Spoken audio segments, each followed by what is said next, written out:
Hey everyone, Art Burns here, wishing you well today. So, I talk a lot about the benefits of practicing every day, practicing meditation and also practicing informally, just being mindful, which means to just simply be paying attention to what's happening as it's happening, and there are just countless benefits, and they're just, illustrated and sort of proved by all kinds of science and all kinds of studies that have been done.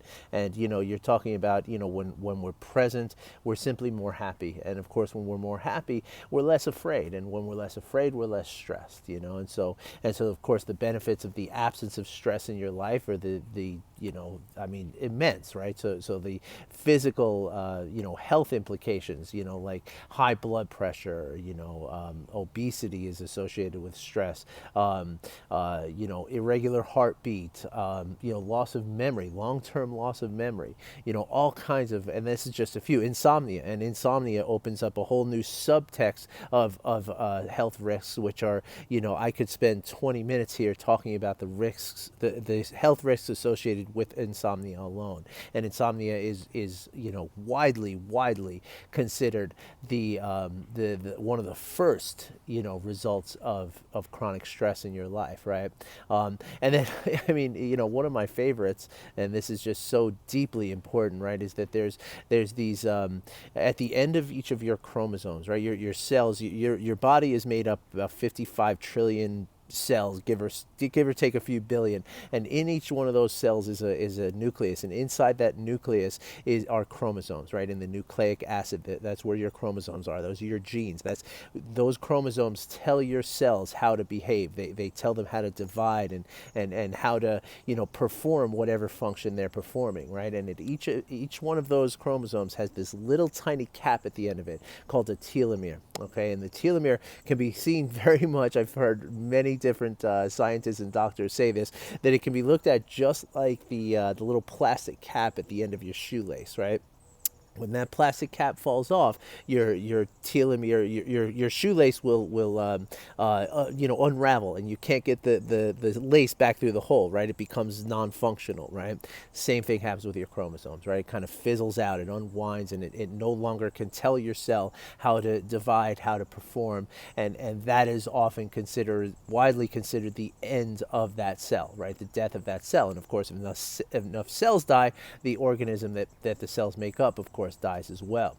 So telomeres, they're very long when we're born, and then through the process of cell division, they shorten naturally, right? But it's widely accepted and widely well known, like a known fact, that stress impacts the rate at which your telomeres shorten, right? So that the more stress you're under for more years, right, chronically, you are actually reducing the life of your body through that process, right? And so the good news is that people who have, they've done separate studies of people who practice, being present, practicing mindfulness and practicing meditation. And not only, it has to do with the amount of telomerase, which is an enzyme which strengthens the telomeres. We produce more of that when we're present and we practice meditation. And in fact, more recent studies have shown that we actually reverse the process. We actually lengthen these telomeres. So literally adding years onto your life, So I mean, and then there's also there's something that happens in your brain, like in addition to neuroplasticity, which is just the restructuring of your brain. The more you practice presence, and the more you practice compassion and just being, present in the moment and being happy, the more your brain becomes more likely to have those feelings and those thoughts, and that's something called neuroplasticity. There's also something that happens that's been well shown, is that there's a myelin sheath that happens around your neurons and the various synapses that your neurons are making, which comes again through these practices. So I'm just saying all this. I'm throwing a bunch of this stuff at you, and if you need any more information on any of this, please just reach out to me. I can show you the studies and show you the interviews with doctors that kind of illustrate all this. But the point that I'm making is that there's so much benefit physically, as well as, of course, emotionally, because the more physically well we are, the more emotionally well we're going to be, and the more emotionally well we're going to be, the more mentally well we're going to be. It's all connected to each other, right? And so there's just vast evidence of how important this is, right? And most people can accept this, right? When I talk to most people, I tell them, okay, yeah, you're going to have less stress in your life. You're going to do all these great things to your body. You're going to do all these great things to your mind. You're going to think better. You're going to have better memory. You're going to sleep better. You're going to, your longer life, your telomeres and all this, I can tell people this and they're like, yes, give me the Kool-Aid. I want to drink it, But how do you get started? That's what most people are stuck on, right? It's like, okay, but I don't meditate.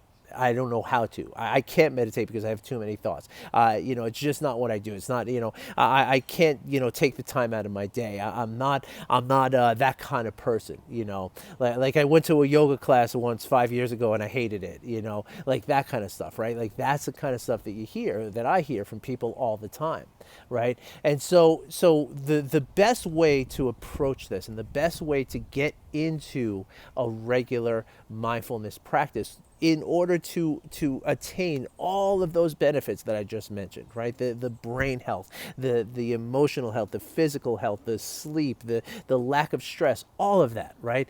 It's all there for you. And so in order to get into this, right, the best way to do it is to simplify it. Right? Just simplify it. Just think of, don't think about doing 20 minutes a day, because that's what you always see. All these different studies and stuff. They say, okay, we put this group, we took this group of people, we separated them into two groups. This group went through, 20 minutes a day for 4 weeks, 8 weeks, 12 weeks, whatever it is. And this group didn't. And look at the differences, right? Look at how much this group went, right? But most people are like 20 minutes a day. I can't do 20 minutes a day. I just don't have that time, And of course, I get it. I do. I totally get it. But I promise you this, if you start somewhere, eventually you'll find those 20 minutes. Because once you realize how this is benefiting you, you will find those 20 minutes. I used to feel the same way. I used to feel like there's no way I can possibly, spend 20 minutes doing meditation. Now I probably do like 40 minutes a day, right? I mean, all told, But the point is that it's about simplifying it, okay? It's about starting small, okay? And I mean really small, okay? Now, yes, when I start with people, when people hire me as their coach to get them into a mindfulness practice, because, people, again, 77% of American adults, I use this all the time, this is a statistic that comes from the American Stress Institute, right? 77% of American adults live with chronic stress. That means every single day their heart rate is going up, their blood pressure is elevated, their hippocampus is shrinking, their digestive system is not working properly, the immune system is not working properly. Just all this really important, the really dangerous impacts on their physical body are happening every single day. So when people come to me, they want those results, right? So and even those people though, right? Even the people who really need it and need it fast, right? Like they want to do this now because now is when the telomeres are shortening. Now is when the risk of stroke is increasing every day that you have a high blood pressure. Now is when the heart arrhythmia is settling in, now, right? And so even with those people, I usually recommend 2, 3, 4, maybe 5 minutes a day. Don't even push it past that, right? For the first few weeks. Get a feel for it, right? Some people, that's even too much, right? And that's okay, right? I get it. So that's what I wanted to tell you today. And it's kind of like this is something that is a way to get into a mindfulness practice, right? And a daily meditation practice, but it's also a mindfulness practice in and of itself. So you're already doing it, okay? If you follow what I'm going to say now, right? Intention.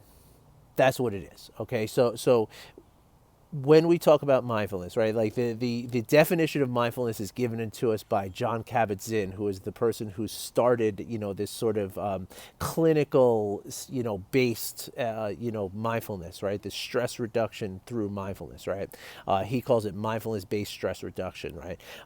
He defines mindfulness as paying attention on purpose in the present moment non-judgmentally, because the idea is that we can all have these moments of presence. We can all stumble upon times of being right here right now, and we notice it, right? Like if we're paying attention to it, we notice that it feels good to be in these moments, right? So we all have these sort of glimpses of random and fortunate times that we find ourselves in this state, right?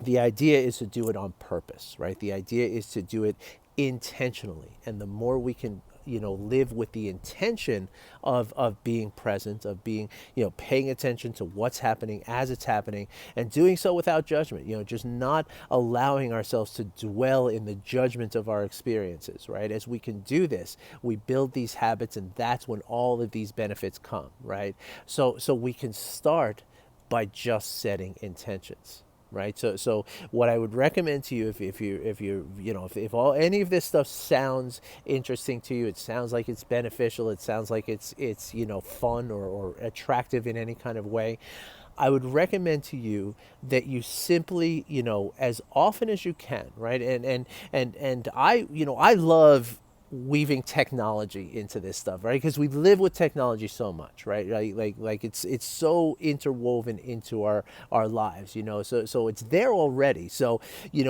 set a reminder on your phone, right? Set a reminder to go off, say 5 or 6 times during the day, right? And when it goes off, the word that you just put is intention with a question mark, right? Or maybe you want to be more forceful with yourself and say set an intention, right? And the more often you can do that, right? So if you just set the intention, right? So let's say the thing goes off 4 or 5 times every day, right? Every time the thing buzzes your phone and you look at it and you simply close your eyes, or not even close your eyes, just spend literally 5 seconds, like 2 seconds even, right? And just sit there and say, I am setting the intention to pay attention to what I'm doing right now, right? Just doing that, if you do that 5 or 6 times every day, I'm telling you what's going to happen, right? Within about 4 weeks, 5 weeks, something like that, just doing this every day, within 4 or 5 weeks, you're going to start, you're going to go from just simply setting this intention to actually doing it. Like, you're not going to be able to not do it, right? You're going to now spend the next 5 or 10 minutes are going to be paying attention to what you're doing, right? And the idea, it doesn't have to be anything special, right? It doesn't have to be, folding your legs in a cross, lotus kind of position and getting into a meditative state. Like, that can come later. You don't need that, right? What you just need to do is just paying attention to what it is that you're doing. So, while you're driving, while you're, taking the train to work, while you're doing dishes, while you're brushing your teeth, while you're cooking, while you're walking from your desk to the kitchen or to the washroom, whatever it is you're doing, just pay attention to what you're doing as you're doing it, instead of, right, walking from your desk to the washroom, right? Instead of saying, oh gosh, what am I going to have for dinner tonight? My spouse isn't home tonight. I don't know what I'm going to cook. I don't know what I have in the refrigerator. I'm going to have to go to the store. I'm going to have to, now you're washing your hands and you're doing your stuff, and you're just thinking all this stuff. That is the place where you are going to cause yourself, you're opening yourself up to the stress and to the negative aspects of your emotional experience, right? So instead, what you're simply going to do is you're going to just pay attention. You're going to just realize that, okay, I'm walking to the bathroom. I'm opening the door to the bathroom, and you don't have to be deliberate about it. You don't have to say this stuff, but just simply paying attention to what you're doing. Just noticing your hand on the doorknob of the washroom. Hearing the squeak of the door as it opens.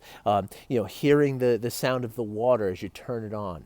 Seeing the light as you turn the light on in the bathroom. Seeing how bright it gets. Smelling the soap. Tasting. Whatever is in your mouth at that point. Taste is a weird one, because we're so trained to only taste when we're actually eating something, so that gets a tricky one. But you can use the other four senses, right?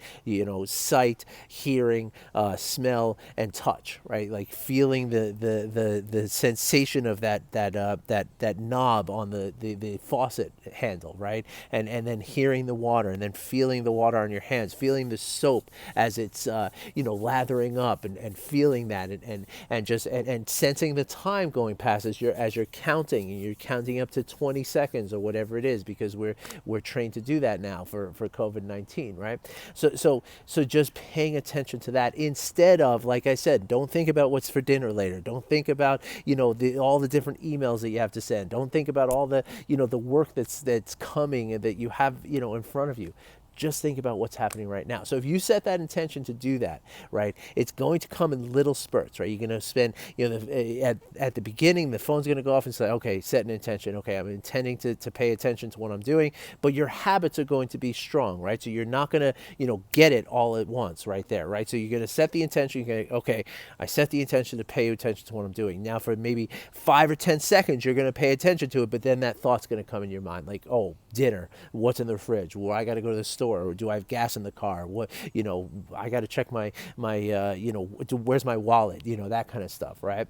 But each day that goes by, and you set that intention, that 5 seconds is going to become 10 seconds. The 10 seconds becomes 30 seconds. The 30 seconds becomes a minute. Minute becomes 2 minutes. 2 minutes become 10 minutes. 10 minutes becomes 20 minutes, and eventually, right? Eventually, all 5 of those times, they're all going to start to weave together.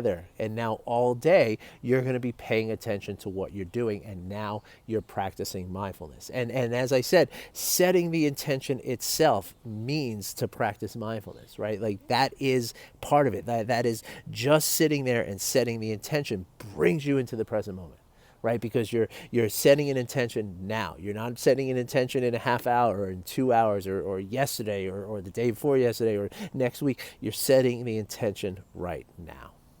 All right, so that's the only thing I want to share with you today, is that's the really, if you really want to be very, very simplistic about it, just start with that. Just start with that. Remind yourself throughout the day to simply set the intention, and then let it flow. And before you know it, you're going to be saying, you know what? I could sit here for a few minutes and meditate. I can do this. I feel like I can do it now. And that's when you want to call me and let me help you figure that out and teach you some methods on how to do that. I mean, of course, I'm kidding. You can find methods on your own, but sometimes to have somebody helping you and holding you accountable, it can make a big difference. So if you would like to talk about anything of this, you have any questions, you want to know any kind of tricks to kind of push the process along a little bit, please let me know. I'm more than happy to talk to you. Okay, there's no obligation to talk. All right, have a great day, everybody. I wish you well. Thank you for listening.